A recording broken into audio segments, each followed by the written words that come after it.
I'm going to open it up and just maybe do a quick introduction. How about just right down the line, and we'll jump right into it.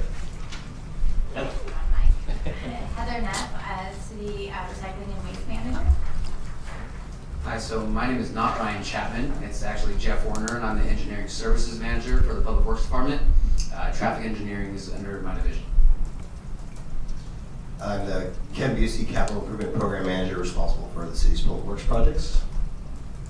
Rich Lozano, I am a supervisor in the Elk Grove Unified School District Safety and Security Department. Good evening. Carlos Vina, I'm the supervisor for our Community Resources Bureau and our problem-oriented policing with the Elk Grove Police Department. Good evening. I'm Shane Giller. I'm the Assistant Director of Development Services, and I'm primarily responsible for code enforcement and building safety. I'm the Director of College and Career Connections for the Elk Grove Unified School District. Hey, good evening. I'm Mike McLaughlin. I'm the Fire Chief for the Casitas Community Services District Fire Department. And welcome. It's great having you here this evening. Good evening, Antonio Hablog. I am the Planning Manager. I manage the planning division that's within the Development Services Department. Hello everyone, my name is Joshua Green. I'm the General Manager for Kazuna CSD, which is Parks and Fire Services here in Elk Grove.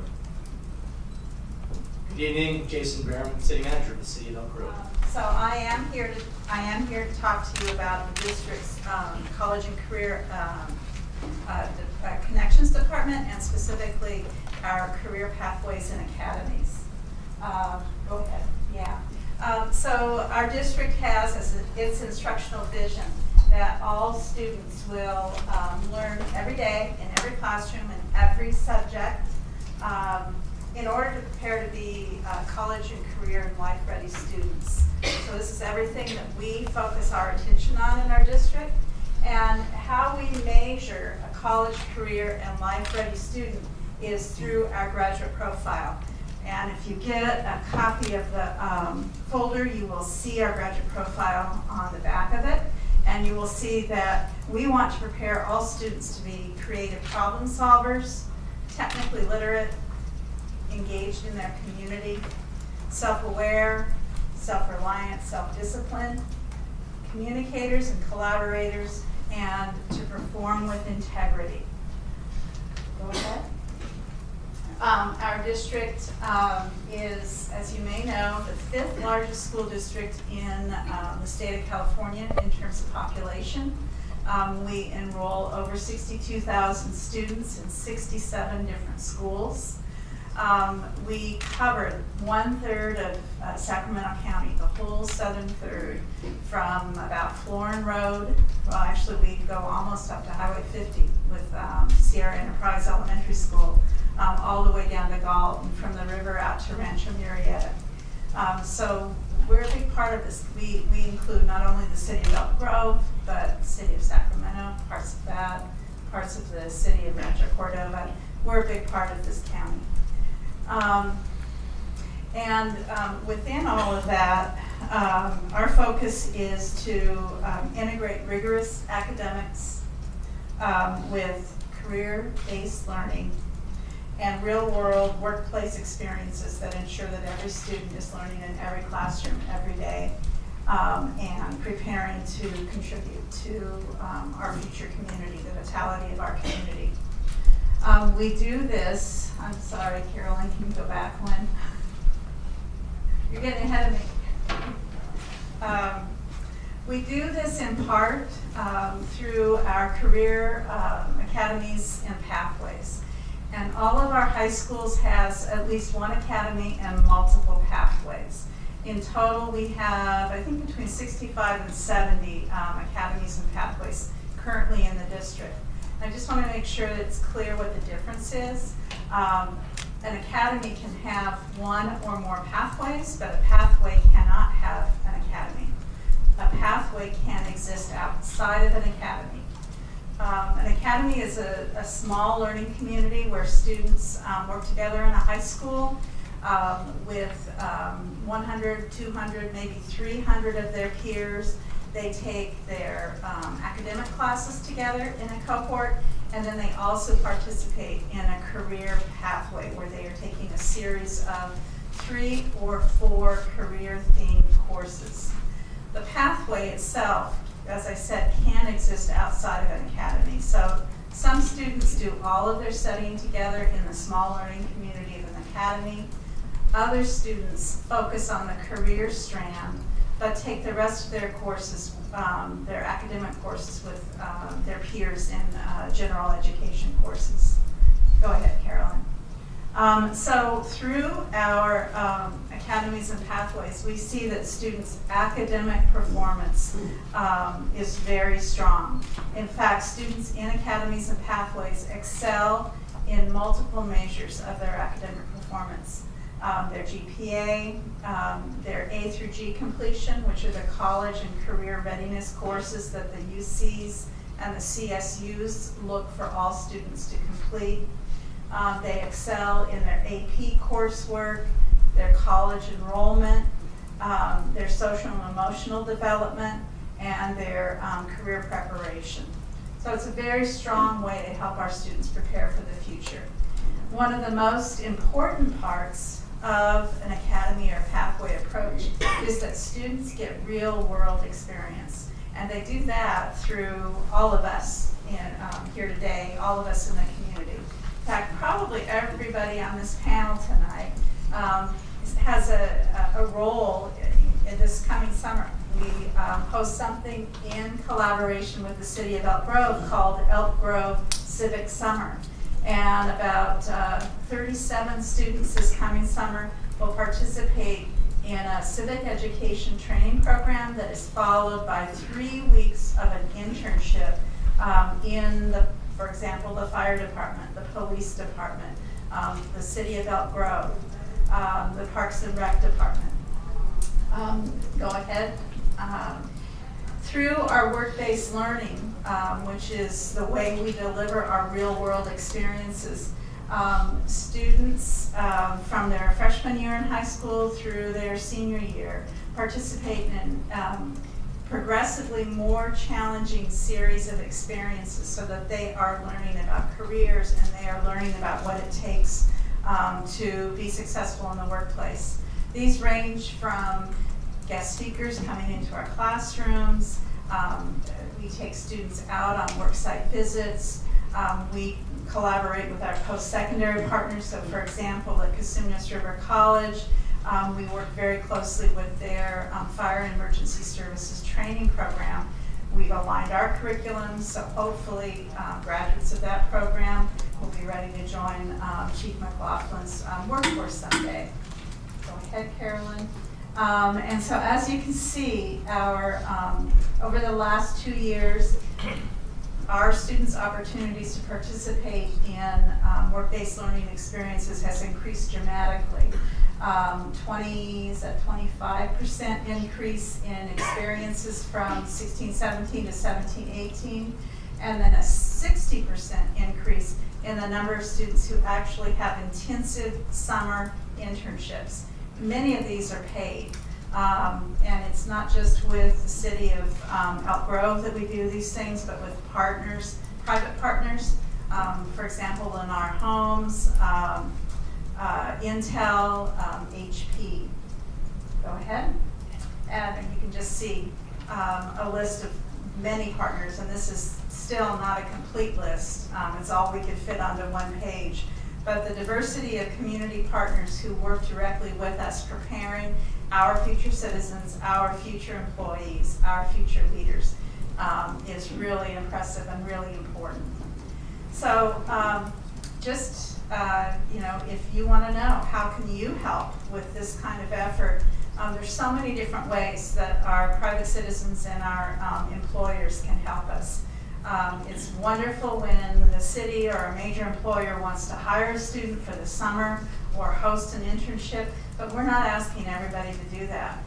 We appreciate things just having guest speakers or having an employer sit on a mock interview.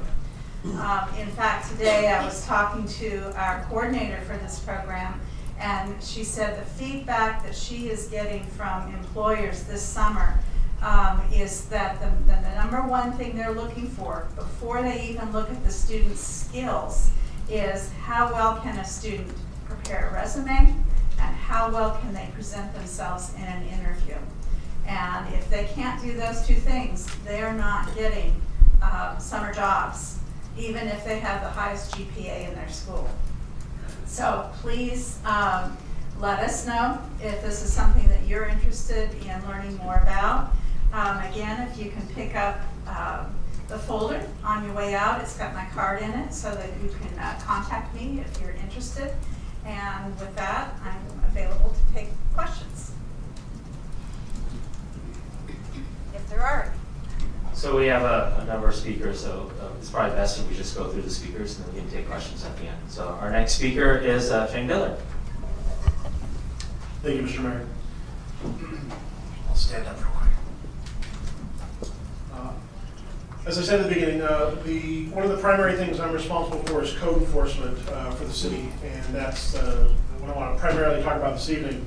Elk Grove's code enforcement program is education focused and primarily reactive. And what that means is that the code enforcement staff, there are 4 officers, a manager, and a couple of admin staff that are currently working in the code enforcement unit. They're not out patrolling the city, inspecting people's properties proactively, looking for what you might have done wrong there or be doing wrong there. They're responding to complaints. The code enforcement division handles about 3,000 complaints a year, and the officers process those complaints. When I talk about the educational focus we have, the code enforcement division and the code enforcement philosophy in the city of Elk Grove is one where we seek voluntary compliance. So code enforcement will be notified of an issue somewhere, and they will send what we call a courtesy letter to the property owner. Unless there's an imminent safety hazard of some kind, all property owners and businesses get a courtesy letter that advises them of what the reported violation is, what would need to be done to correct it, and what kind of time period they have, whether it's 15 or 30 days, to correct that violation. Over half of the complaints we receive and respond to get corrected just at that stage of things. So the voluntary compliance level we have is very good there. Beyond the courtesy letter, if the code enforcement officer goes out at the end of that first time period and finds that there's still a violation of the property, they issue the first legal notice, which is called a notice in order. And that's basically a document that, again, documents what the violation is and what needs to be done, grants the property owner an another time period, past the initial time period, to correct the violation before any fines, fees, or legal action would be taken. We find that the remaining cases, 90+% close at that stage. And so we find that we have very good support from the citizens and businesses in Elk Grove for the standards that are in our municipal code, because by simply letting folks know what's wrong and what needs to be done, and 90+% of the time they correct the issue and we can move on to solving the next problem. Only in less than about 7 or 8% of cases do we have to take abatement action, meaning the city goes out and cleans something up or tows something away, or do we have to issue fines or fees. So though you will often hear the mantra of, oh, it's about the revenue generation and it's about writing the tickets. If it were about revenue generation, I've got to tell you we're really bad at it. Because with the small amount of fines and fees we issue and the large amount of voluntary compliance we get, it's obviously about keeping the neighborhood safe, keeping the city pretty and clean and healthy. And so we need the citizens of the city, we need the residents and neighborhoods and businesses to act as our eyes and ears and our partners and let us know what they're seeing, because again, we're primarily reactive. And then on the flip side, when they receive a notice, to communicate with us, to call the officer that's listed on the notice, or to call the office and ask what the issues are, what needs to be corrected, and then work with us on getting that problem that's been reported solved.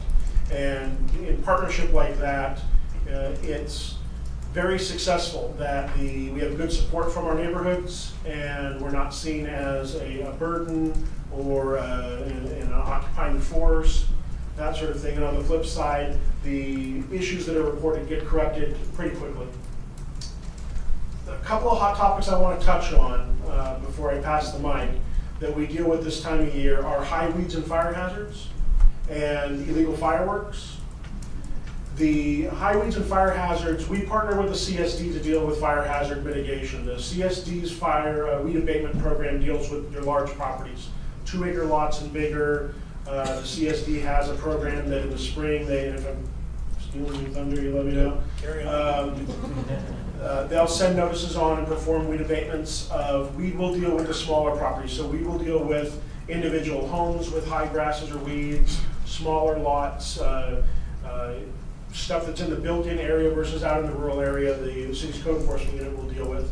Both of our goals at the CSD and at the city are to make sure that as much of the weed abatement and as much of the fire hazard is mitigated before the 4th of July season rolls around as we can get. So June and early July are the period of the year that we hit that stuff hard.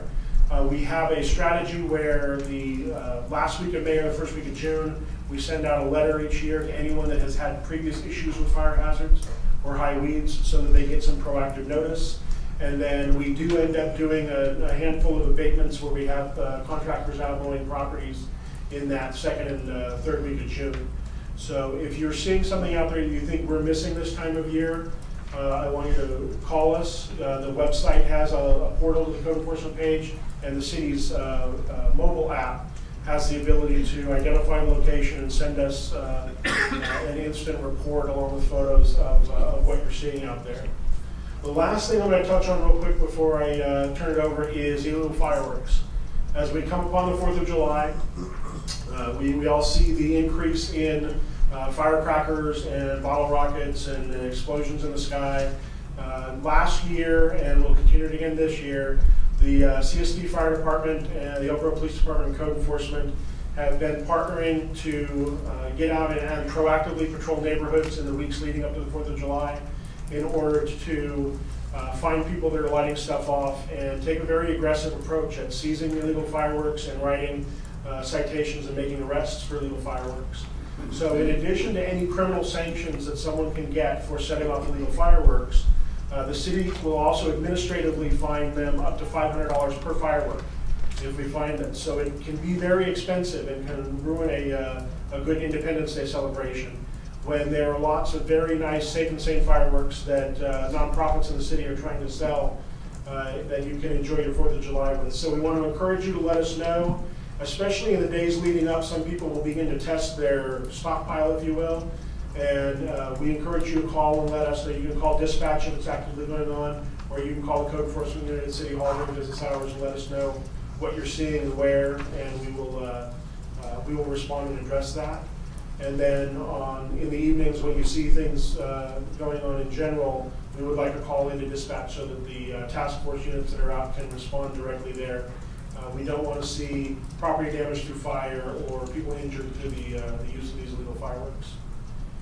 I'm going to pause for a second. We're not taking questions yet, so I will turn it over to the next speaker, and then we'll be able to take questions at the end. I want to also introduce Kathy Landsberger, one of our code enforcement officers who's here in the audience. In addition to myself, I'll be here a little bit longer and may have to run out depending on how long we go, but Kathy will be here through the duration if there's questions or anybody needs to chat or report anything at the end.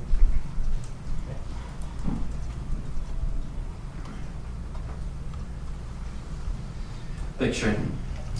First off, thank you, Mayor and staff, for putting this together. As I stated in my introduction, my name is Carlos Vina. I'm the supervisor for our Community Resources Bureau and our Problem-Oriented Policing Unit. What I want to do is give you a little snippet of what that unit encompasses. Some of you may have already had the privilege of working with us, and it's a privilege for us to get to help you guys with our community concerns. Some of the things that we do with the POP unit is we address neighborhood issues, quality of life type of concerns. Special events, when you see different events that occur throughout the city, that is put on by my unit. Neighborhood watch associations, things of that nature. Things that don't necessarily warrant or necessitate an immediate response from our patrol officers. We work hand in hand actually with Shane and his staff with code enforcement to address some of these quality of life concerns. As we were gearing up for this meeting, we thought about what would be the best way to serve you all, as that is our ultimate mission. And we thought about it and recognized that we have a lot of different units within our organization that have expertise throughout the agency. And I wouldn't be doing you guys any service or them if I tried to speak for all of their expertise. So what I would like to do, if you guys don't mind, is introduce a few of them They'll touch on just what they do, and then at the end, once we're all done speaking, as you have your questions, please jot them down so we can specifically address those. So first and foremost, Stacy Ferris with our traffic unit. My name is Stacy Ferris. I work in the traffic unit with Traffic Bureau with about 16 other officers. And if you've ever called into the traffic complaint line or sent in an online complaint, I'm the one who spoke with you or handled that. And I'm the administrative assistant there. Thank you. Courtney Platt, Community Service Officer. Like you said, Courtney Platt, CSO. I'm assigned to the Traffic Bureau. The city site has an app, Ask Elk Grove, so anything PD related will come to me, and then I handle the abandoned vehicles type traffic complaints and a couple of other things, but traffic. Community Service Officer Christina Ramirez. Good evening, everyone. My name is Christina Ramirez. I work in the POP unit of our department. I am assigned to our community events. I'm a crime prevention officer and one of 2 officers assigned to our unit. We are in charge of community events. We have a lot of things that fall underneath us. We do neighborhood watch, and we have plenty of programs that we're in charge of as well. We do all of our community events with our school, within the city. So if you have any questions on any upcoming summer events, please feel free to speak to me about that. And if you would like to learn about how to develop a neighborhood watch program for your neighborhood, I'm your girl. Thank you. Officer Jen McHugh. Hello, I'm Officer Jennifer McHugh. I'm also with the POP unit, and I'm the homeless outreach officer. I do a lot of work with the homeless. I do a lot of outreach services, and then I also handle the other side with the complaints. People call in for homeless camps or subjects loitering or trespassing. So I kind of handle the whole spectrum. Detective Nicole Monroe. Good evening, everyone. My name is Nicole Monroe. I'm one of our detectives. We have 4 units in our detective bureau: people crimes, property crimes, family services, and then our street crimes. I'm assigned to our family crimes unit, and we investigate sex assaults, child abuse, elder abuse, and domestic violence. Jessica Garcia. Hello, I'm Jessica Garcia, and I am not a city employee. I'm actually employed by Weave. For those of you who don't know, Weave is the largest domestic violence sexual assault organization in Sacramento County. So what I do here is I help victims of domestic violence, sexual assault, and stalking. Officer Dustin Poor. Hello, everyone. I'm Dustin Poor. I'm a motorcycle officer with our traffic unit for the city. Officer Jonathan Gong. Good evening, everybody. My name is Jonathan Gong. I work patrol. My daily duties are handling the calls for service, as well as dealing with some traffic enforcement as well. I am a field training officer, which means that I am one of several people who are tasked with training the newer officers that we hire. Our public information officer, Jason Jimenez, in the back. Hi, everyone. I do our public information, media relations. If you follow us on social media and you send us a message, I'm the one responding. So if you don't already, make sure to follow, like, and subscribe on all our social media outlets. Thank you. Captain Tim Albright. Good evening. I'm one of the 3 captains in the organization, and I oversee operations, which is essentially traffic and patrol. Also have the pleasure of overseeing our Arctic, if you've heard of that, our real-time information center that we're close to unveiling. And then most recently, I'm overseeing our unmanned aircraft system program, which I'm excited about. So love to have a conversation with you if you're interested in hearing a little bit more about that. I know you guys have questions for him, so we'll write those down. Captain Rodney Rigo. Everybody, thank you for coming tonight. My name is Rodney Rigo, and I oversee the Specialized Services Division. That encompasses the Investigations Division, the Investigations Bureau, the Community Resources Bureau, of which Carlos is a part of, and so are several of the officers and community service officers that you met tonight. I also oversee the soon-to-be-built animal shelter and the staffing and operations of that, along with another component, the Forensics Bureau, and lastly, the Asset and Resource Management. We work with the police department here. We work with the traffic bureau. We work with many bureaus, including code enforcement and everyone in the city. And I want to point out a couple of things. Our primary role is to handle crimes that occur on campuses.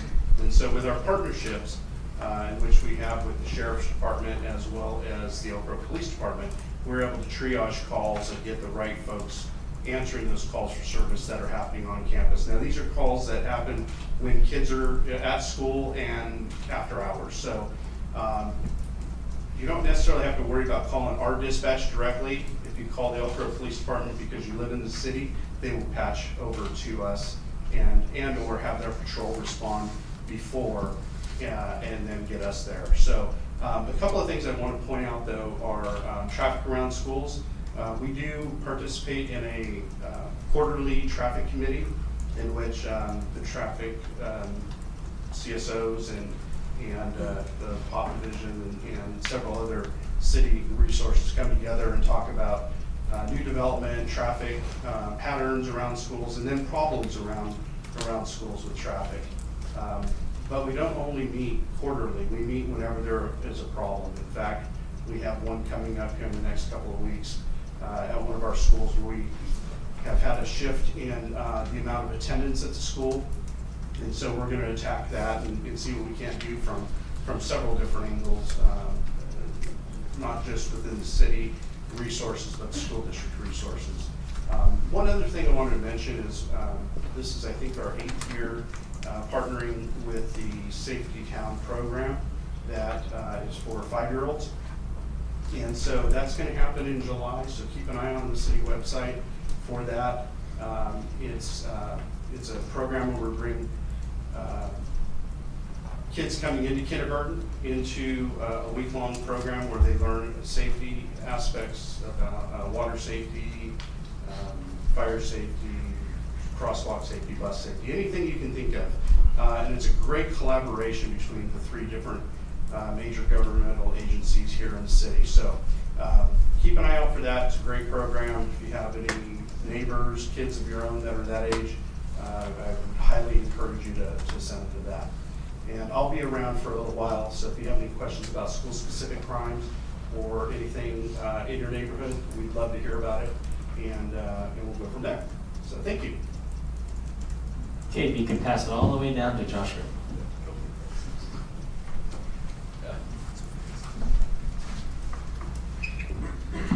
Hello everyone, my name is Joshua Green, and as I said, I'm the general manager for Casunas CSD, which provides parks and fire services. I want to take a quick moment and introduce one of our board members is in the room, so Director Latrell, if you wouldn't mind standing. So the CSD, like City Council, has a 5-member elected board, and they serve as our board of directors and provide direction for our executive staff.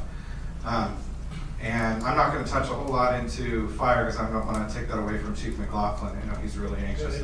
No, really.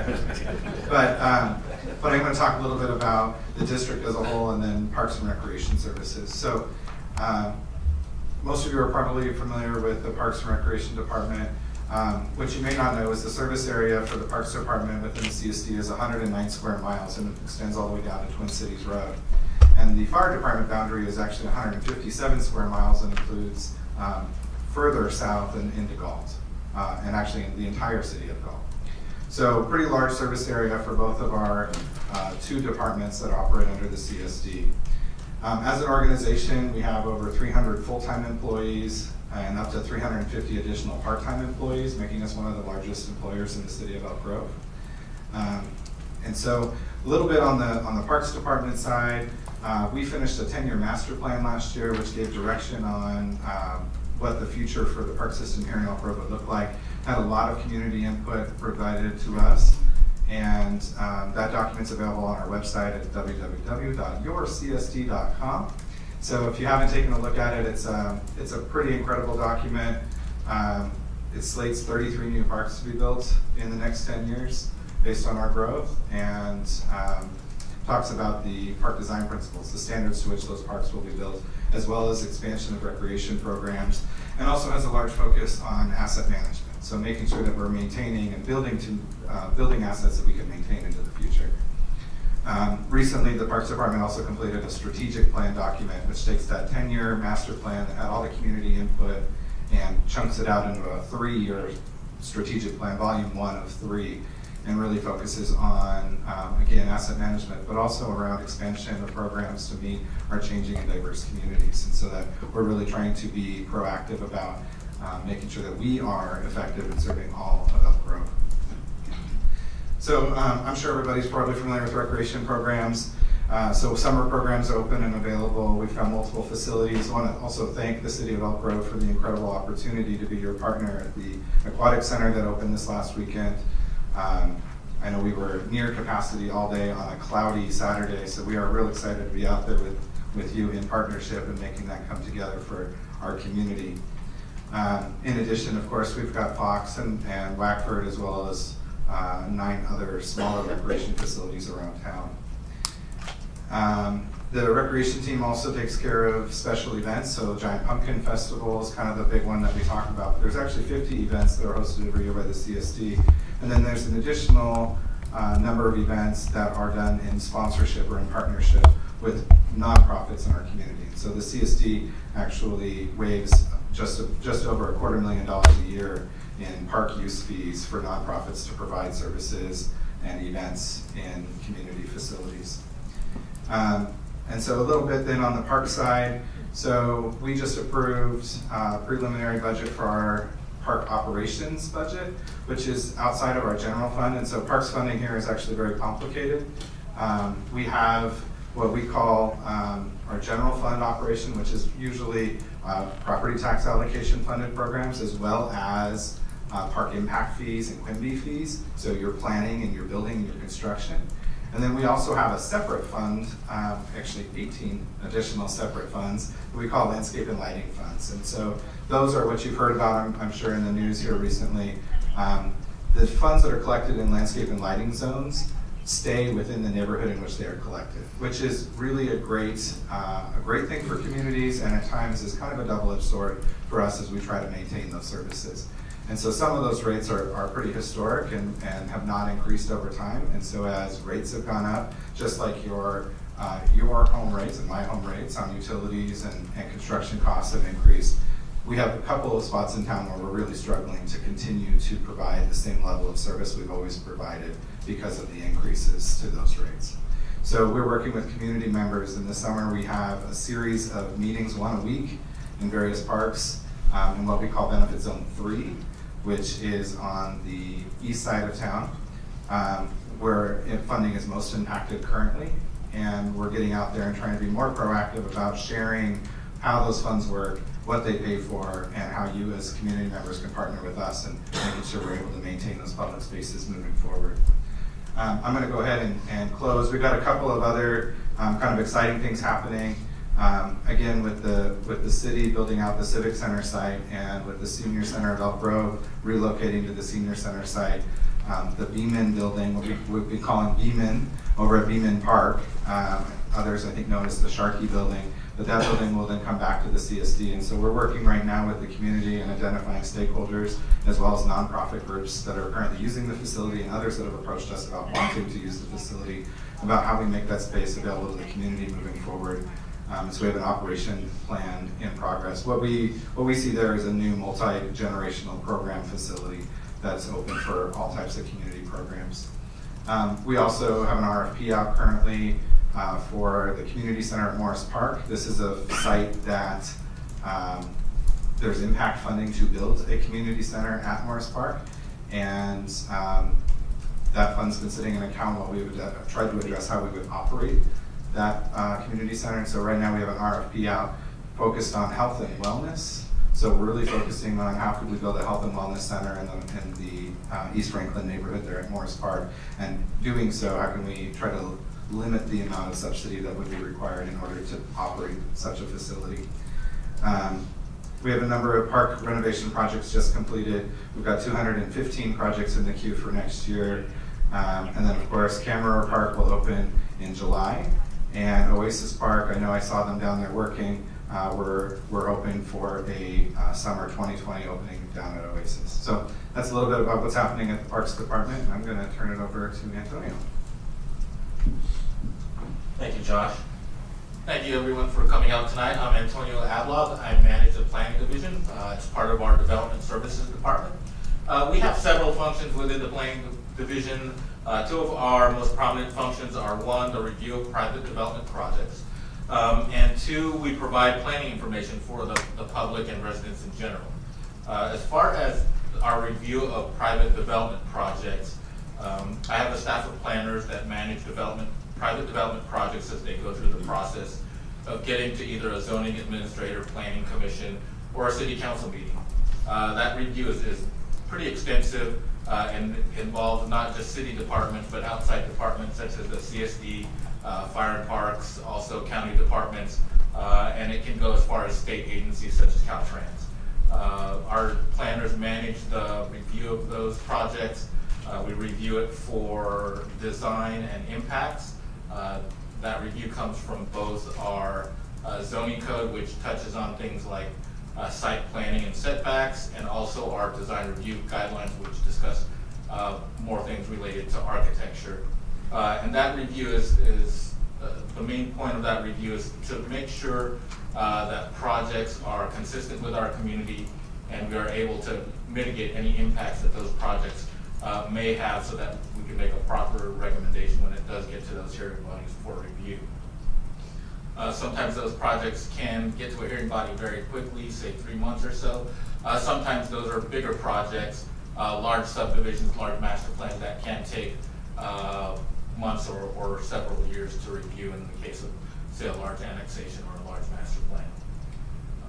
I mentioned that besides the review of private development projects, a large component of what we do is providing information to the public. You may have been a resident near a project that's ready to go to a hearing, and you may have received a public notice. Our planners respond to resident questions and comments on projects, and we also put out large hard boards on project sites of more major projects that involve use permits and major design reviews, and our planners have their numbers on those and are available to answer questions on those. Another big component of our interface with the public is our public counter. We do have a planner at the public counter, shares space with our building division. That counter planner is available during our business hours, and generally that planner gets questions from the public, and we're happy to provide information on our zoning code. Generally, the planner will provide information to residents seeking to improve their home, whether it's building a new fence, adding on to their home, or putting up a new shed in their backyard. We're happy to provide that information to residents within Elk Grove so that they can get their project right the first time and not have to deal with any code enforcement or building permit issues as they complete their project. We recognize there's a large number of projects that residents can undertake without needing building permits, but a lot of those projects do need to meet our city zoning codes. Namely, the big one we see from residents are putting up fences and installing things like sheds. Those don't necessarily have to go through our building permit process, but there are guidelines as far as how tall those can be and where those can be placed. And again, we get a lot of those questions and are able to handle those through our public counter function. In summary, we review a large range of projects within Elk Grove, anything involving a single family improving their lot, all the way to master plan subdivision, and those all go through our planning review process within the development services. There, I think I'm handing it off to Heather. The chief. I almost got off the hook. I was trying. Well, good evening, everyone. It's truly a pleasure to be here. My name is Mike McLaughlin. I have the pleasure of being your fire chief for the Casitas Community Services District Fire Department. As Josh mentioned, that the Casitas Community Services District Fire Department, we cover 157 square miles, including both the cities of Elk Grove and Galt and the unincorporated areas surrounding both communities. It's also important to note that we provide, in addition to obviously fire based on our name, emergency medical services, paramedic transportation, fire prevention, public education, technical rescue, and a wide array of other services, non-law enforcement related emergency response to both communities as well. As part of our ambulance transport program, we cover an area of 362 square miles, including the communities of Wilton, Harold, Walnut Grove, and Cortland, and so we are the primary ambulance provider for those communities as well. In 2018, we responded to just shy of 20,000 incidents. Since 2012, the population in the communities of Elk Grove and Galt has increased by approximately 10%, and our call volume has increased by 52%. So it's been an exponential growth in recent years, and there's a whole different array of reasons that attribute into that. You know, as we work toward emergency response, our focus in emergency response is being able to put the right resource in the right location in the right time frame. Meaning, it doesn't matter what you call for, our job is to be able to make sure if you need a fire engine, if you need rescue, if you need an ambulance, whatever you need is to be able to get that ambulance to you or fire engine to you in the shortest amount of time possible based on the level of emergency which you're experiencing. Obviously, as the city continues to grow and we operate out of strategically located fire stations, it develops, challenges with growth, which is normal.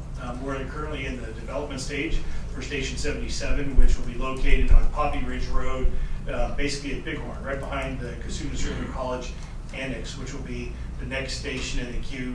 Station following that will be on Lots Parkway, which will be Station 78, basically Lots Parkway and Bilby, and the last I checked, it's still just dirt. Or actually, it's a lot we're in charge of doing weed abatement on. So it's but that's it. So it's working out of the strategically located pieces. Something that's special and unique about Sacramento County, being a part of Sacramento County, in terms of fire responses, we operate what's known as a boundaryless system. So City of Sacramento Fire Department, Sacramento Fire Department, Cosumnes Fire, and Folsom Fire, as well as the other agencies around us, all operate out of a joint powers agreement, dispatch center, common dispatch center. So if you are having an emergency, a fire-related, fire, emergency medical, rescue type of emergency in the city of Elk Grove, you may receive all response resources from the Cosumnes Community Service District Fire Department, or you may receive no resources from us if other resources from Sac City or Sac Metro are closer, and vice versa. The key is to get you the closest, most appropriate resource, and being able to operate in that boundaryless system with standard operating guidelines between all of our agencies is unique to this county. Many areas work very well together, but what we have here is really pretty something special to take advantage of. So, as I mentioned, ambulance transport, which EMS, emergency medical services, makes up about 80% of our total call volume in terms of what we do. Back in the 60s and 70s, it was identified that fire stations are located in strategic locations and positions to be able to more readily provide emergency medical care. At the time, it was first aid and CPR.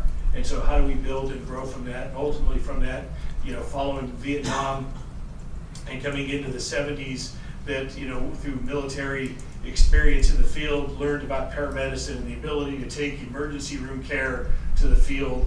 And then Johnny and Roy in emergency were born, and off we go. And now we all provide paramedic level of care. That's a standard. That's what the communities expect. That's what we are part of and being able to provide. The Cosumnes Fire Department, I'm very proud to announce, it's actually not even something that's been made public yet, but we just received word within the last few weeks that Zoll Medical Corporation, which is an international corporation, gives out 5 awards every year for excellence in service. This year, there were 4 individuals recognized for going above and beyond in providing care or providing preventative types of services in the community. And there was 1 agency or organization recognized worldwide, and I'm pleased to say it was your fire department, the Cosumnes Fire Department. It comes as a result. Thank you. That's truly for the men and women who are doing the job every day. This award comes from the work that's been done in putting together high performance CPR, something we've been working very closely with Elk Grove Police Department, with Galt Police Department. In just the past handful of years, we've gone from, at the beginning of my career, if we were to respond on a cardiac arrest, somebody whose heart was not beating and they were not breathing, it was about a 1 to 2% chance of success. The national average right now is about 14 to 17%, depending on the stats that you have.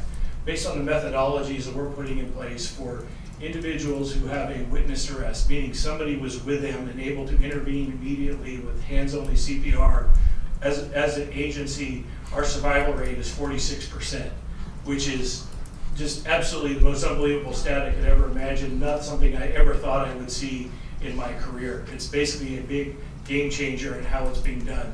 The men and women of the department are involved in teaching the emergency room teams how to do the CPR that we do it. They've asked us to come teach them in that collaborative teamwork effort. Basically, compressions don't stop. You know, there's the defibrillation, you know, the clear.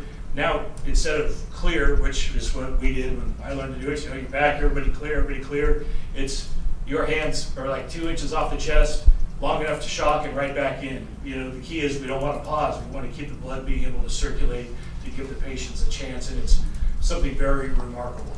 We teach sidewalk CPR. If you have a community group, a neighborhood group, and you'd be interested in us coming out, we'd be more than happy to come teach hands-only CPR. We call it sidewalk CPR because the goal is we could show up and put out some mannequins on any sidewalk and teach you to do CPR in 5 minutes or less. There's no more mouth-to-mouth. That's always been the apprehension. The key to it is let's get the blood circulating and be able to work, you know, perfuse the cells and give somebody a fighting chance. And it's proven to be immensely successful. As an organization, we continue to strive. It's really, you know, it's truly my honor to be the fire chief, to be your fire chief in this community, and the commitment from the men and women that, you know, provide service each and every day. As we were going through our strategic planning process just a couple of years ago, you know, we had a 75-word mission statement that nobody could remember. You know, it was about professionalism and service and all the things that we normally see in mission statements. And it was the boots on the ground, men and women in the organization that says, we just need to say what we do. And what we try to do each and every day is exceed people's expectations. And basically that has become our mission statement, and that we strive to exceed expectations in everything we do each and every day. And I am never, I guess I'm always surprised by the things that I learn each and every day in terms of the work and the commitment the men and women have here. So it's truly my honor to be here this evening. Be happy to answer any questions you have.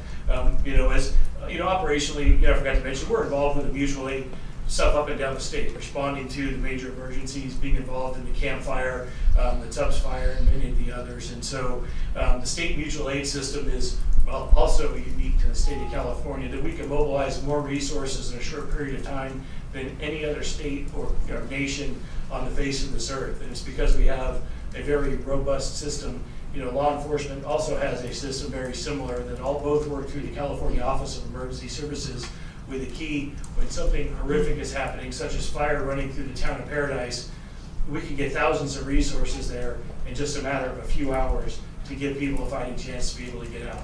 It doesn't mean that we don't have our challenges in front of us with some of the climatically changed events and some of the driven events that we've seen over this past year. But there's a lot of work we're doing legislatively as well as operationally to try to address some of that as we go forward. Last thing I want to just mention, that Josh had an opportunity to address you, before but it's key that he's been our general manager for a month, and bit humble, quiet, but really just a great addition to the CSD. And as we continue to move forward and develop the partnerships, we're currently recruiting. I believe the ads will be coming out very shortly, within the next few days, for our chief administrative officer to oversee our administrative services division as we work to bring some of our processes and workflow into the 21st century. So thank you very much. I'd be happy to answer any questions you may have. Thank you, Chief. Let's jump to Heather, and then we only have 2 additional speakers, and we'll open up for questions. Hi, thank you everyone for being here. Again, I'm Heather Ness, Recycling and Waste Manager, and I already know what you're thinking. Wow, trash. She must have the most glamorous job in the entire city. You're right, I do. I get to nag people about recycling all the time. Within our division, there are essentially 3 sections. First, if you're not familiar, we have the Special Waste Collection Center. That's the building that's down off of Grant Line and 99. where you should be taking all of your hazardous waste if you're not already. Things like cleaners, paint, pool chemicals, light bulbs, e-waste, all that stuff. It's free drop off. You're already paying for it as part of your garbage bill, so please bring your stuff to us. We also have the commercial section. We oversee 14 different haulers that service all of the businesses in Elk Grove as well as construction projects. We also personally go out to almost every business in the city to inform them about their recycling requirements and to educate them about legislation that may affect them, such as the new food waste recycling laws that affect businesses right now. And then finally, there's the service that you guys are most familiar with probably, which is residential collection service. That is contracted out to Republic Services. They're the ones in the blue trucks. I think probably most of you know how trash service works, so I won't rehash that. But we do have an awful lot of programs that you may not be aware of. And so I wanted to go over a few of those. There are so many, I had to write them all down.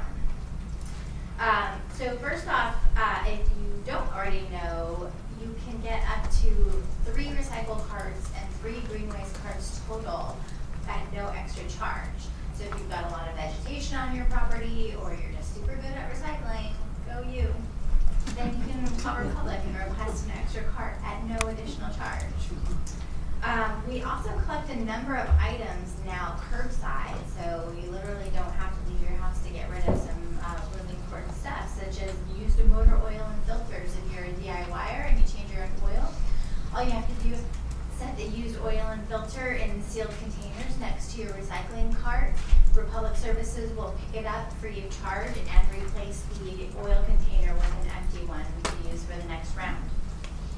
Starting last year, you can also now recycle batteries right from your door. All you have to do is put them in a sealed plastic container on top of your recycle cart. If you have been unlucky enough to witness any of our garbage truck fires that we've had in the last couple of years, those are caused by throwing batteries in the trash. Please don't do that. And then finally, we also have curbside or Mainland sharps collection. If anybody that you know uses injectable medication, you do not have to go out and get rid of them at the Special Waste Collection Center, although you can. You can also get a free container from City Hall or the Special Waste Collection Center or City Hall. We'll give you a free sharps container, and then you can call Republic to make an appointment for pickup, or you can request a mail-in kit and just mail those back at your convenience. We also have the bulky waste pickups. Some of you probably already know, last year we switched from 1 bulky waste pickup per year on our schedule to 3 pickups per year on your schedule. So all you have to do is call Republic and make an appointment. Those have been immensely popular so far. Republic has been busy, and I think their numbers have basically doubled since we started that program on the number of pickups. We also have rollout service for seniors and disabled persons. If you've got an ID showing you're a senior or a doctor's note showing that you're disabled, Republic will roll your carts from the fence to the curb for you before servicing them, and then roll them back up, and that's a free service. We also have service interruptions. If you're going on an extended vacation, or if you're going to have a vacant home, like if you have a rental that's going to be vacant for a while, you can request a service interruption so that you're not paying for a service you're not using. We also have reduced rates for low-income individuals. We have 1 free dump per year for every household at the Elder Creek Transfer Station. If you have got a lot of stuff and the bulky waste is not going to work for you, or you just want to get rid of it yourself, all you have to do is show your ID at the transfer station and you'll get 1 free dump. One great thing a lot of people really don't know about is the free compost at the transfer station. You can get up to 5 cubic yards, which is an entire truck bed full twice a year. So if you're redoing your yard or planting a garden, go to the transfer station, pick up your free compost. Scholarships. Republic also gives out 3 scholarships every year at $1,500 each for students who are studying environmental science or something, any field that's even remotely related to resource preservation. And this year, all 3 of those scholarships went unclaimed. That's $4,500. that went unclaimed. So the money was, since they donated it to the foundation, so it still went to a good youth scholarship foundation. But those are out there, so if you know any high school students, spread the word, or the soon-to-be college students. We also offer free composting classes at the community garden. We had 2 a year that we were doing. They were so popular they fill up within 1 day or 2 days of the newsletter hitting mailboxes. And so we added a 3rd one this year, and we'll probably be adding additional composting classes in the future. And then finally, I also wanted to show you this tool that we have on our website called the Lookup Tool. If you're not using this, it's really fantastic, easy way. If you don't know if something is recyclable or how to dispose of it, you can put in almost any type of waste. If you click on the How to Recycle, How do I Recycle button, and it'll tell you how to dispose of that item. Or you can sign up for service alerts. You can get text, email, or voice reminders on when to put your carts out and which carts to put out. It'll tell you if it's a recycling week or a green waste week. And so I have mine set up to send me a text message at 7 o'clock the night before my garbage day, so I remember to put my carts out. And then finally, I have to also give a shout out to our social media. We do have a Facebook and Instagram as well, with lots of recycling info and service-related information. So when there's holidays and days that are skipped coming up, you can stay tuned to our social media pages. Go ahead and follow us. And then I would get in trouble with my staff if I did not mention that this year we're doing the first annual community garage sale in support of Reduce, Reuse, Recycle. We're doing a garage sale June 23rd at the Old Town Plaza from 8 a.m. to 1 p.m. All of the vendor spots have already sold out, so it should be a really good crowd. If you are a fan of garage sailing, come on by June 23rd at the Old Town Plaza. Thank you. Thanks, Heather. Hope my enthusiasm for engineering matches yours for recycling. Good evening, everyone. My name is Jeff Warner. I'm the Engineering Services Division Manager for the Public Works Department. The Engineering Services Division is responsible for overseeing traffic engineering, drainage engineering, construction engineering, and issuance of permits. For our traffic engineering section, we do have Ryan Chapman, our traffic engineer, here with us this evening. Ryan and his team are responsible for the day-to-day oversight of the traffic signal operations throughout the city. They also field requests and concerns regarding speeding, additional traffic control measures, perhaps like a stop sign added. All of those requests come through Ryan's department. You do have a speed control program by which you can request a speed hump or other measure on your street if you have concerns with speeding. They review traffic studies and plans related to new development projects or capital program improvements. So they review everything that comes through and make sure it meets our standards and will be a good operation traffic-wise going forward. For our drainage engineering section, they're primarily responsible for ensuring the city remains in compliance with all flood control laws and ordinances, as well as stormwater discharge, the laws and ordinances. So we make sure that the water quality is protected, and we make sure that the residents are protected from flooding in accordance with all rules and regulations. They also review drainage studies and drainage plans for, again, private development and capital improvement projects, making sure that we don't flood out, everything's in compliance with our storm drain master plan and city standards with regards to drainage improvements. For the construction engineering section, we oversee all of the capital improvement program projects during construction. So after they leave Kevin's department through the design, they come to the construction engineering division or section, and we again oversee those projects through the completion. For permit issuance, we anytime someone does any work in the public right of way, whether it's a grade or a utility coming in and cutting in new utilities or servicing their existing lines, they're required to come through our department and obtain a permit. Those permits are issued through us, and they're reviewed by the traffic section and the other various engineering sections, including drainage, for again compliance and making sure that everything is not going to affect the day-to-day operations of the city. We also work closely with our operations and maintenance division and ensure that everything's maintained properly when we get a request, perhaps for a traffic signal that's out That will either come through us or through our operations and maintenance, and we work closely with them. If we have a clogged pipe in our drainage system, again, we work closely with them to make sure it gets resolved. We have put together a slide with some helpful links.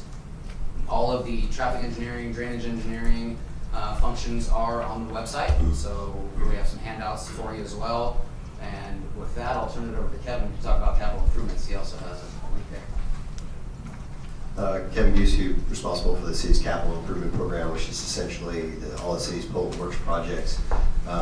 We essentially take projects through initiation, environmental, final design, and through construction contract award, and Jeff takes over on the construction management side. The capital improvement program contains primarily 5 categories: alternative transportation modes, which is bike and transit type projects, your traditional drainage projects, our facilities like this building here, the Aquatic Center, also community enhancements, which are parks and plazas, and then our traditional transportation projects. So that's all I prepared. So, but I want to point out this next slide we have here. So kind of like how to get a hold of us, essentially, if you have something you need to report a problem with. We have like 3 different ways you can get a hold of us. We've got the, you can report a problem on the phone. We've got the main line here. And then to the right, you'll see the Public Works main line. That would be for any general questions regarding Public Works. And then the line below that, which is Public Works Maintenance Services. That's if you see a street light out or a pothole or something like that, you can report that. That's via phone. You can also email through askelkgrove@elkgrovecity.org. And then the third option would be, we have a mobile phone app, City of Elk Grove app that you can use. You can report issues there. And then Republic has a separate app that you can report other fun stuff related to trash, recycling. So that's all we have for Public Works. Okay, so we also have our city manager here. Jason, did you want to say a few words? Just maybe really quickly.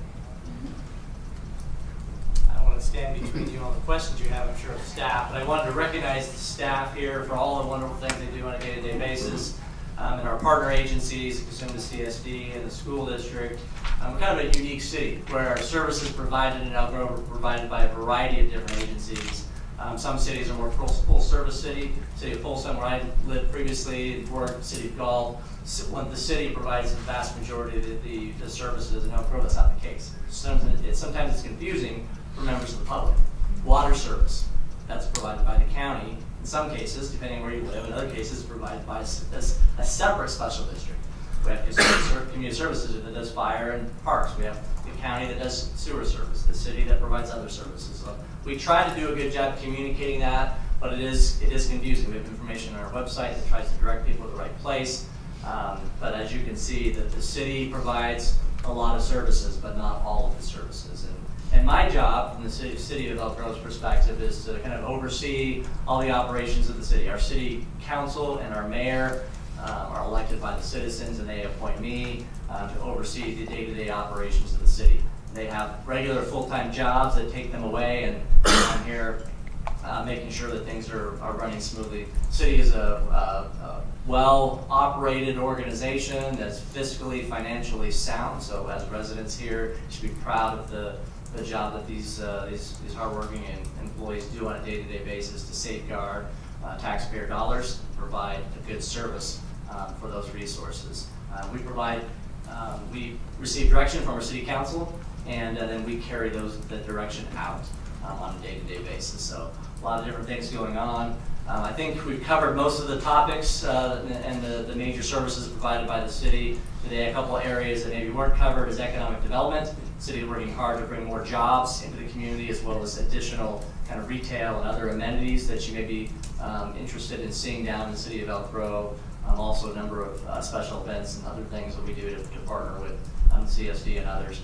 A lot of things happening in the city. We mentioned a few of them with the new aquatic center, community center that's under construction right now, the Civic Center that will open up later this summer, as well as the animal shelter. So the city has 3 major construction projects that are just now finishing up that the community should look forward to seeing open here in the next several months. A lot of other projects going on, a lot of things related to traffic. That's one of probably the biggest concerns that we hear from our residents here is getting across town, east and west, north and south, and how do we better facilitate that flow. And so we have staff that actively work on that, and we have a lot of capital projects meant to reduce that traffic congestion, to make your lives a little bit less annoying. And so priorities for the city right now: economic development, job creation, public safety. Those are probably the top two, making sure that we are delivering services in a cost-effective and efficient manner and partnering with our community. It's important that we are transparent in what we do, and we listen to what you guys have to say and be responsive to you as an agency. So that's it for me, Mayor. We can go ahead and turn it over to the public. Awesome, thank you.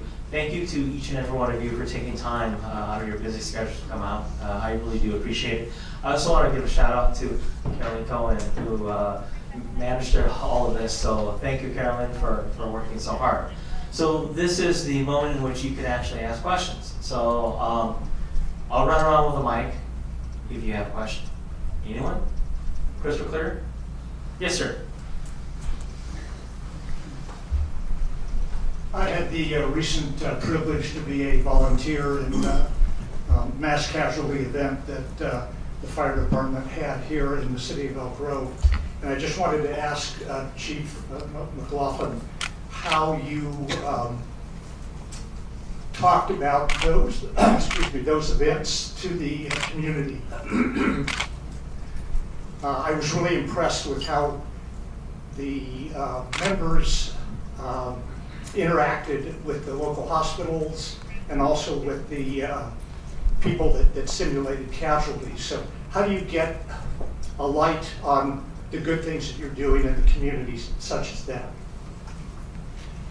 I think that's always a good challenge, is how do you bring a light on it. I think the thing we're blessed with is humility in the line of work of the men and women, law enforcement, firefighters. It's humility. It's if you were to ask anybody if they wanted to be recognized for anything, nobody does. And it's about delivering the service. So being able to present some of those things is always a challenge, right? How do you bring attention to something where people are doing something because they want to do it, not because for the attention? So it's sort of a catch-22. I have a unique opportunity, unique in terms of the community. I did not grow up in the Elk Grove or the Cosumnes Community Services District Fire Department. I grew up in 3 other agencies before I was blessed with the opportunity to come here and came into an organization that this is the culture.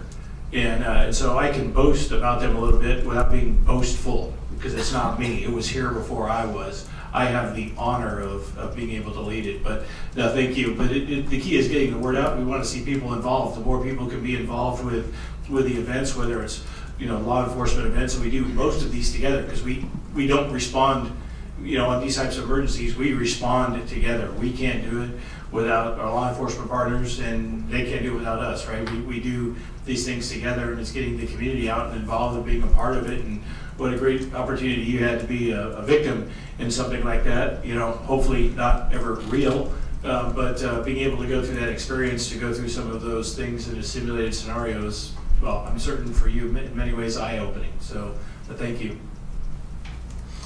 Any other questions? Okay.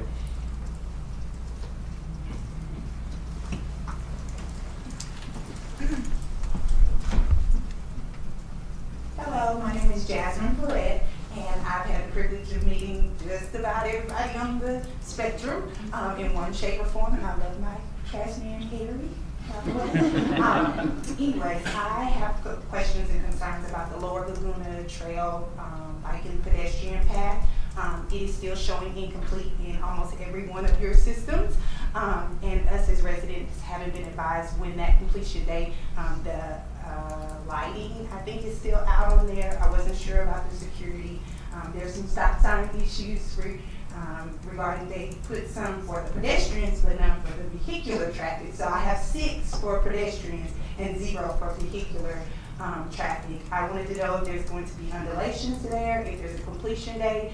It's varied, and also it's unsightly. It's still a blight to my community. I'm basically the youngest one on my block, so I'm tasked coming here tonight to community events and speaking on behalf of the elderly members of my community. But I think it is something to be addressed because it still is showing incomplete in some of the systems. CSD has some trash cans that I've had to call and have those monitored. So there is some completed projects, but there's still some outstanding things, and I just wanted to see that they were addressed while I had everybody, and I'm not getting tic-tac-toed over the phone or here and there and everywhere. So I'd appreciate that. Thank you, Kevin. Sure. Can I just clarify, are you speaking specifically to the overall Laguna Creek Trail or just the segment in your specific area? Well, actually, it is two phases, and so I'm not sure which the light falls within, but mine showed completed, I think, the end of November, December. So and then there was a big brief period of time where there wasn't any construction going on, and they returned about a month ago. And I've also seen Army Corps of Engineers, Conservation Corps, Conservation Corps, you come out and mitigate the grass issues there, which is the fire hazard. But then the contractor came back and did something, and then I saw CSD came. So I'm not sure, who's overall responsible for it, but is there an expected completion date? Because the kids are going to be going to summer school. Yeah. If it's going to open, and kind of getting the kids acclimated to the traffic control there on Big Horn. So since I oversee all of our construction management and engineering, I'll start and let Kevin finish. So you're correct, the project did start last year with every intention of completing the project last year. Unfortunately, two key issues occurred that have led it to come to now this year and still under construction. The first being there is a significant shortage of streetlight poles or traffic signal poles across the nation. There's only 2 fabrication shops in the entire country that supply streetlight poles for construction projects.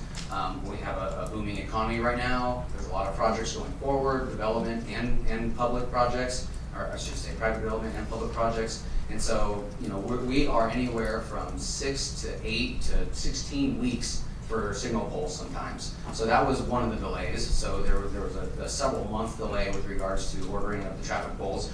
For those that aren't familiar, we're talking about a new trail that's being constructed on the west side of town. The center point is basically Bighorn Boulevard, and if you're I believe it's Wackman Park. The trail, there's an existing trail through Wackman Park, and this is an extension of that trail. It will connect to the existing Laguna Creek Trail along Laguna Creek that runs through the city of Sacramento. So that trail currently runs all the way Franklin Boulevard. There's a footbridge that crosses the creek, right where our project terminates, and it goes into North Park in the city of Sacramento. So the Center Parkway kind of comes along, and Kevin will pull it up on the map for you. So hopefully that orients everybody. Within this project, there's a new mid-block pedestrian traffic signal being installed on Bighorn Boulevard, and that's where the traffic signal pole delay comes in. The other issue that we have come up against is we had a significantly long and somewhat intense rainy season this year, and with dirt work, and we have wetlands out there. You can't move dirt when it's wet and muddy, and so we've had to suspend the contract for several months. And so those kind of compounded each other. We were under delay with the poles, and then we ran into delay, kind of pushed us into the weather. And so to answer your question directly with regards to when we're going to finish, they are just about out of time under the contract. Yeah. So we are hoping that they're able to finish actually this week.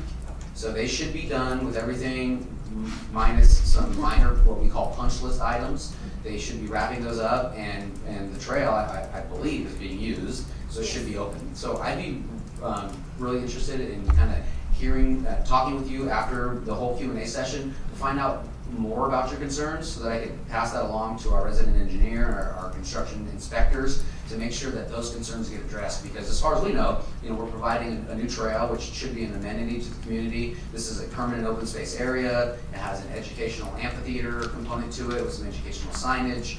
And we're hoping that the local schools, including the high school, and I believe it's Earhart Elementary, which is right around the corner, are able to take advantage of this, perhaps go on some walking field trips and enjoy this outdoor space. So I'll be touching base with you after this Q&A session, and hopefully hear more about those concerns and get those addressed right away. Thank you.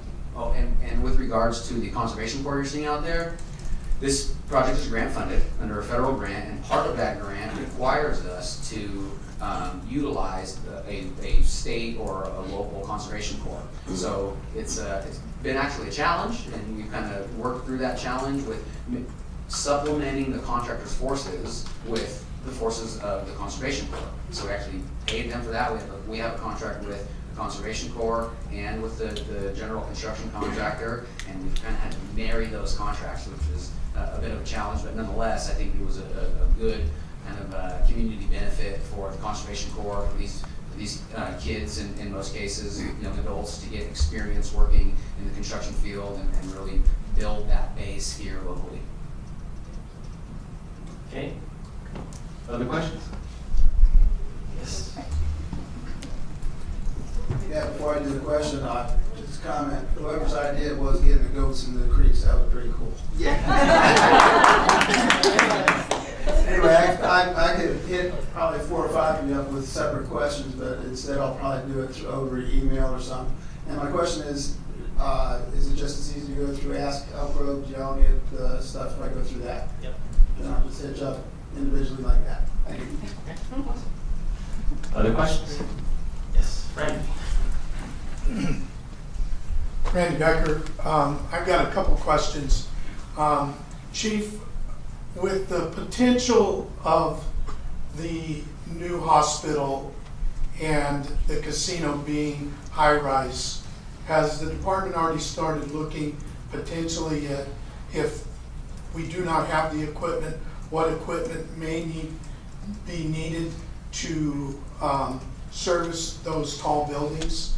And will there be a need for some type of training for your department dealing with high-rise compared to homes that we've had all these years?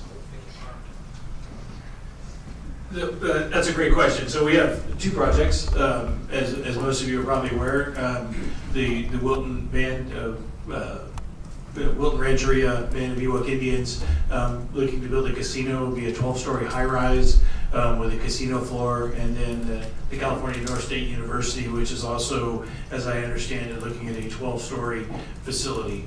So with that, we have some equipment currently. We currently have standard county-wide standard operating guides for high-rise operations. So our crews are familiar with high-rise operations, but obviously we'll need to take that to a new level, having some introduced into our community. So it's not a foreign concept to us, but certainly something that we'll be placing greater emphasis in.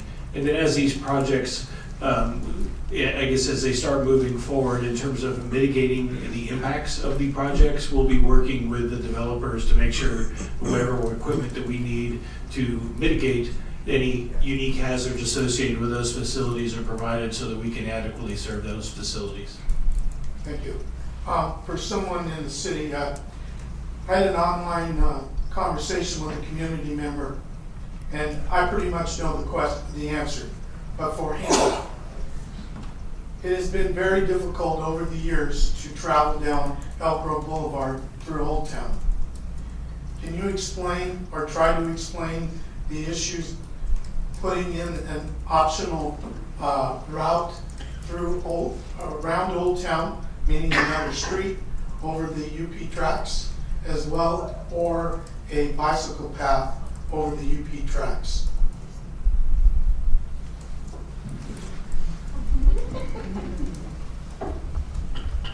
Thank you, Randy. Yeah, generally speaking, to put another either at-grade or grade-separated crossing of Elk Grove Boulevard or near Elk Grove Boulevard allocation would be very difficult. We would need to get authority from Union Pacific Railroad to do that. It is very unlikely that we would get that. The only way we would get it is if we would remove another crossing, somewhere else is really the only way that could happen. It's pretty much not feasible. It's also inconsistent with our general plan as well. We have no new crossings identified.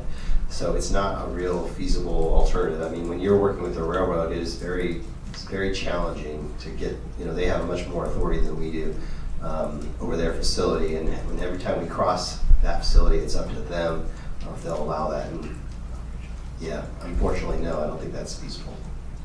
Thank you. Questions? No more questions? I just have one question. There was a meeting this night, for tonight. How did you put information out to the public so they would know about this meeting, so they could show up? Once again, we have more people here to give us information than we have people in the audience to receive it.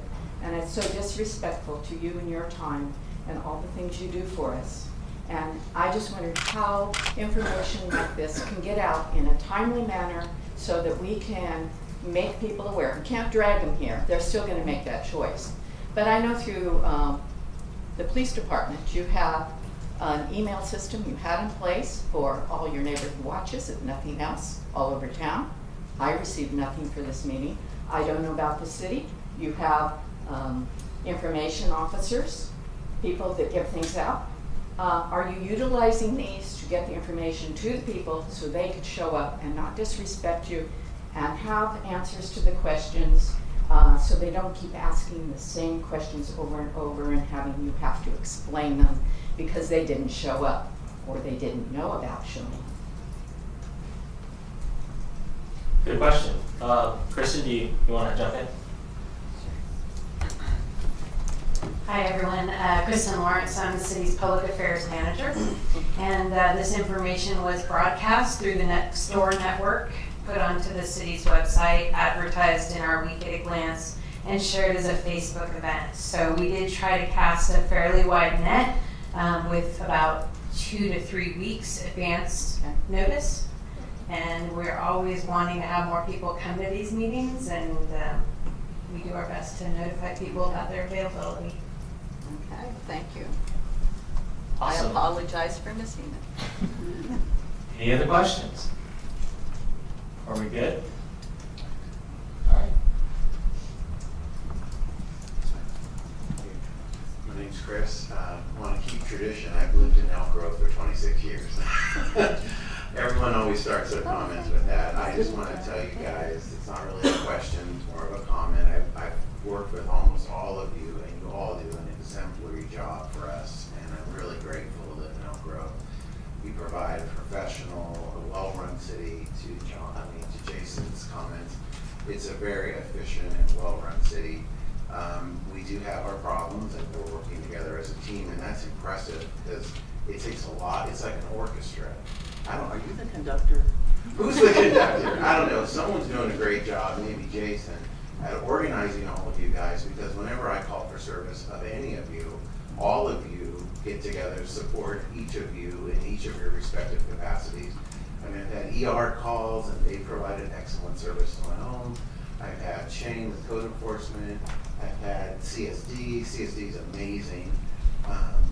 It's just a great city to live in, and I'm very proud to live here. And people ask me all the time, why do you live in Elk Grove with the commute? Because unfortunately I work in Sacramento. The commute is horrendous, but it's worth it every night when I come home because I'm like, I have a great city to live in, and I'm proud to live here, and I just want to thank you all for all the hard work and service. Many of you guys volunteer. You have a full-time job. I mean, it's an incredible team. So thank you. You don't hear that enough. I email you guys a lot, and you guys always respond. It's amazing. So sometimes it's good to hear positive. And you're doing a great job. So keep up the good work. I'm here to support you. All of us here are probably here to, I hope they're all here to support you. It sounds like a good tone tonight, you know. So let's keep working towards making Elk Grove a great place to live. And thank you very much for your time this evening. Thank you, Mayor.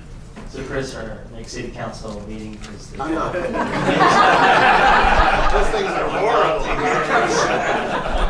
Yeah, the truth of it is that the folks that actually do come are the ones who have an issue, have a concern, right? Oh, I have lots of concerns. True, but it's very refreshing, to hear that positive feedback. And the truth of it is that we just have very good people now. Oh, very good. And exceptional, above and beyond. And I wish I could claim credit for that, but Elk Grove was already high functioning when I came onto the council. And I just feel very privileged to live in this wonderful city with wonderful people that serve above and beyond. So if there are no additional questions, then let's wrap this up. Yeah, please help yourself to the cookies in the back. 0 calories is what I heard. And all water is also calorie free. So